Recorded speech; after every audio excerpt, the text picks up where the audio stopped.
आज आपको escape folding का ट्रेनिंग है। स्केप फोल्डिंग डिसमेंटलिंग करेंगे या इरेक्शन करेंगे तो वहां पे हम लोगों को किन किन चीजों की जरूरत पड़ेगी और वहां पर क्या क्या सामान टूल्स हमारे पास में होना चाहिए। ठीक है, सबसे पहले हमारे पास में स्केप फोल्डिंग को इरेक्शन या डिसमेंटलिंग करने से पहले हमारे को वहां का परमिट होना चाहिए। परमिट होने के बाद ही हम लोग काम करेंगे। इसके बाद में हमारे को वहां पर जिस जगह पे इरेक्शन या डिसमेंटलिंग कर रहे हैं स्केप फोल्डिंग को, वहां पर एरिया को बैरिकेड करना है। आप जिस जगह पे कहीं भी कार्य कर रहे हैं, अगर ऊंचाई का कार्य कर रहे हैं, कोई भी मटेरियल को लिफ्ट कर रहे हैं, पाइप को खींच रहे हैं या फिर आप जाली को उठा रहे हैं या क्लैंप को ले रहे हैं, तो वहां पर आपको एरिया बैरिकेड करना है। ठीक है, स्केप फोल्डिंग बनाने से पहले आपको एरिया को अच्छे से बैरिकेड कीजिए, सॉफ्ट वेरिफिकेशन से, या कॉल रख दीजिए वहां पर। ठीक है, या चेन वाला भी वेरिफिकेशन आता है उसको कर दीजिए ताकि वहां पर कोई दूसरा व्यक्ति ना आए। देखिए, स्केप फोल्डिंग हम लोग बनाते हैं तो उसमें स्केप फोल्डिंग मटेरियल का इस्तेमाल करते हैं। जैसे कि हम लोग क्लैंप के बारे में बताते हैं, क्लैंप हम लोग 7 प्रकार का इस्तेमाल करते हैं। जब हम लोग स्केप फोल्डिंग को बनाते हैं तो 7 प्रकार का क्लैंप इस्तेमाल करते हैं। सबसे पहले हमारा फिक्स कपलर, फिक्स क्लैंप। एक और चीज, क्लैंप को कपलर भी बोलते हैं। ठीक है, फिक्स क्लैंप का इस्तेमाल करते हैं। दूसरा हमारा स्वीपेल, चालू क्लैंप, स्वीपेल क्लैंप भी बोलते हैं उसको। इसके बाद में तीसरा आता है हमारा बीम क्लैंप। चौथा हमारा आता है BRC clamp, board retaining coupler. ठीक है, इसके बाद में हमारा 5वां आता है लेडर क्लैंप। छठा आता है हमारा बॉक्स क्लैंप, जो जॉइंट क्लैंप भी बोलते हैं। इसके बाद में हमारा है पुडलॉक क्लैंप। 6 प्रकार का क्लैंप तो आप लोगों ने सुना होगा, लेकिन जो 7वां क्लैंप है पुडलॉक क्लैंप, उसको हर जगह पे इस्तेमाल नहीं किया जाता। मतलब कि कोई कंपनियां क्योंकि कपलर के पुडलॉक क्लैंप की जगह चालू क्लैंप का इस्तेमाल कर देते हैं या फिर फिक्स क्लैंप का इस्तेमाल कर देते हैं। लेकिन जी के अंदर आप काम कर रहे हैं तो जी में क्या है, पुडलॉक क्लैंप को जब ट्रांजम को मारा जाता है वहां पर आपको पुडलॉक क्लैंप का इस्तेमाल करना है। इसके बाद में आप एक टूल्स बेल्ट होता है, उस टूल्स बेल्ट में आपको टूल्स का रख रखाव या रखकर आप इसके फोल्डिंग को बनाते हैं।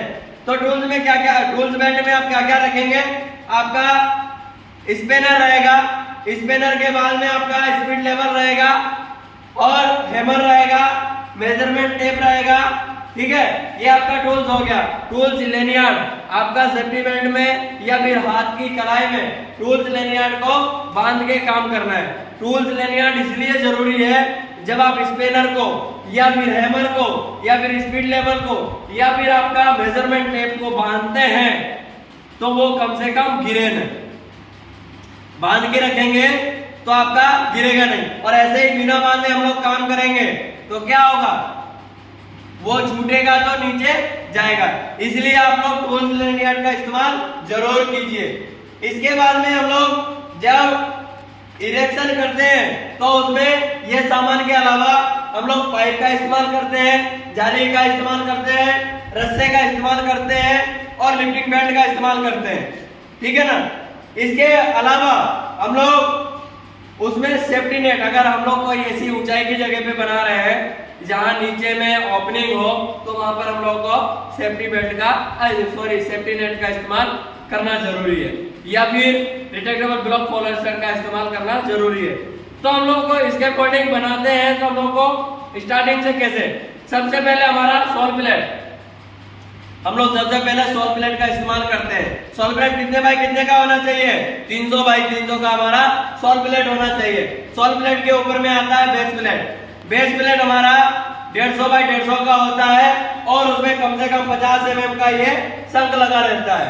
ठीक है, ये हमारा बेस प्लेट है। बेस प्लेट में ये शंख की ऊंचाई कम से कम 50 mm होना चाहिए। ठीक है, और इसकी साइज 150 बाई 150 होती है। दूसरा, सोल प्लेट क्यों लगाते हैं, सोल प्लेट को इसलिए लगाया जाता है क्योंकि वो किसी भी प्रकार से अगर धसधसी जगह है तो वहां पर हमारा स्केप फोल्डिंग कोलैप्स ना करे, स्केप फोल्डिंग धसे नहीं। अगर कहीं पर कंक्रीट या फर्श है, छत है, तो वहां पर हम लोगों को सोल प्लेट लगाने की जरूरत नहीं है। वहां पर हम लोग सिर्फ बेस प्लेट लगा के काम कर सकते हैं, लेकिन ग्रेटिंग पे हम लोगों को सॉल्ट प्लेट लगाना जरूरी है। ठीक है, सॉल्ट प्लेट और बेस प्लेट का इस्तेमाल करना जरूरी है। इसके बाद में आता है सॉल्ट प्लेट बेस प्लेट के बाद में हम लोग का आता है कीकर लिफ्ट बनाते हैं। कीकर लिफ्ट में कौन कौन सा पाइप इस्तेमाल किया जाता है? एक तो आपका होता है कीकर लिफ्ट में ट्रांजम और लेजर। तो लेजर पाइप को नीचे मारा जाता है और लेजर पाइप के ऊपर में ही ट्रांजम को मारा जाता है। जब वो चारों तरफ से वो घेर कर उसकी ऊंचाई बेस प्लेट से 150 mm होती है, तो वहां पर वो कीकर लिफ्ट बन जाती है। और अगर अलग अलग पाइप से देखा जाए तो लेजर और ट्रांजम वो अलग अलग पाइप होते हैं, लेकिन जब ये चारों पाइप को एक साथ मिला देंगे तो वो कीकर लिफ्ट बन जाएगी। ठीक है, कीकर लिफ्ट से हमारा जो फर्स्ट लिफ्ट आएगी, जो कीकर लिफ्ट के बाद में हमारा जो पाइप मारा जाएगा, वो हमारा फर्स्ट लिफ्ट कम से कम 1800 पे होना चाहिए। कम से कम 1800 पे क्यों होना चाहिए? क्योंकि अगर 1800 से नीचे रहेगी तो जनरली क्या है, इंडिया में आदमी की हाइट होती है वो 1800 के लगभग होती है, एवरेज पकड़ के चलिए तो इसीलिए वहां से अगर उसके नीचे से अगर जाना है, कुछ भी उधर से इधर लेना है, तो वहां आदमी का सर न टकराए, इसी के लिए कम से कम उसकी ऊंचाई 1800 होना चाहिए। दूसरा, इसके बाद में हम लोगों को स्कैफोल्डिंग बनाते समय टो बोर्ड का ध्यान रखना है। टो बोर्ड को चारों साइड से लगा के रखना चाहिए। टो बोर्ड की साइज हमारी होती है मिनिमम 150 mm। 150 mm से कम कहीं भी टो बोर्ड का इस्तेमाल नहीं करना चाहिए।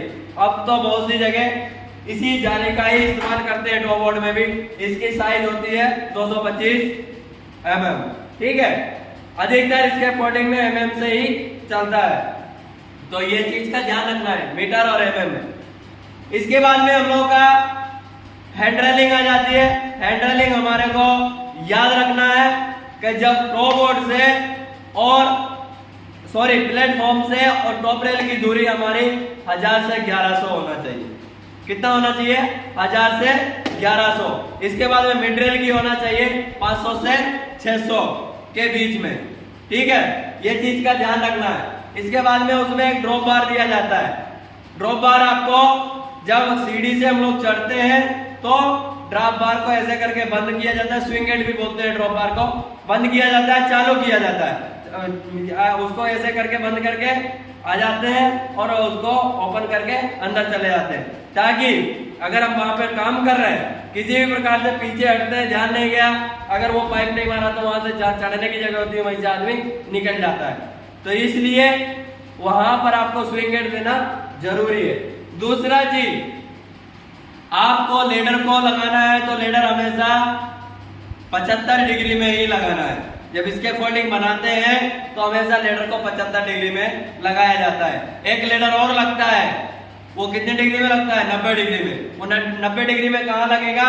जहां पर कॉलम हो गया, तो वो कॉलम क्या 90 डिग्री में ही होता है, एकदम सीधा होता है, तो कॉलम में 90 डिग्री का लेडर, 90 डिग्री में लेडर लगाया जाता है। ठीक है, ये चीज का खास तौर पे ध्यान रखना है। लिफ्टिंग ब्रेक क्या होता है? इसको इसलिए दिया जाता है कि जब आप क्लैंप को ऊपर में लेना है तो इसी के थ्रू लेना है, ये नहीं है। बहुत सी जगह क्या करते हैं, ऐसे करके फेंक कर दे देते हैं या रस्से में बांध कर, रस्से में से निकल गया होता है, कई बार किसी के ऊपर गिर जाए या टकरा के और दूसरे आदमी के ऊपर चले जाए। तो इसीलिए लिफ्टिंग बेल्ट का इस्तेमाल करना है। ये लेदर का होता है, ये बहुत अच्छी क्वालिटी का होता है। ठीक है, ये चीज का ध्यान रखना है। दूसरा चीज, आपको इसके फोल्डिंग बनाते समय कभी भी ये ध्यान रखना कि हमारा बेल्ट हुकिंग होना चाहिए। इसके फोल्डिंग बनाते समय हमारे को ये चीज का ध्यान रखना है जरूर कि हमारा जो बेल्ट है वो बराबर कहीं ना कहीं फंसा हुआ होना चाहिए। एक तो पता चले हम लोग इसके फोल्डिंग बना रहे हैं, बेल्ट कहीं फंसा है नहीं, और हम लोग वहां से निकल जाए। तो इसके फोल्डिंग में ये चीजें ध्यान रखने वाली चीज है कि आप जब ऊंचाई पर कार्य कर रहे हैं तो आपका सेफ्टी बेल्ट का इस्तेमाल करना है। दूसरा, ये आपको ये रेड टैग और ग्रीन टैग दिया है। जब आप इसके फोल्डिंग बनाते हैं उस समय आपको रेड टैग का इस्तेमाल करना है। जब तक वो कंप्लीट नहीं हुआ हो तब तक उसमें रेड टैग रहेगा। जैसे ही पूरी तरीके से अच्छे तरीके से इसके फोल्डिंग आपका बन गया, इसके बाद में आप उसको ग्रीन टैग कर दीजिए, ताकि आप बोल सके कि हाँ दूसरा आदमी के लिए काम करने के लिए हम लोगों ने इसके फोल्डिंग को कंप्लीट बना दिया है। ठीक है, ये चीज का ध्यान रखना है, अच्छे से काम करना है, सुरक्षित तरीके से रहना है। थैंक यू, धन्यवाद।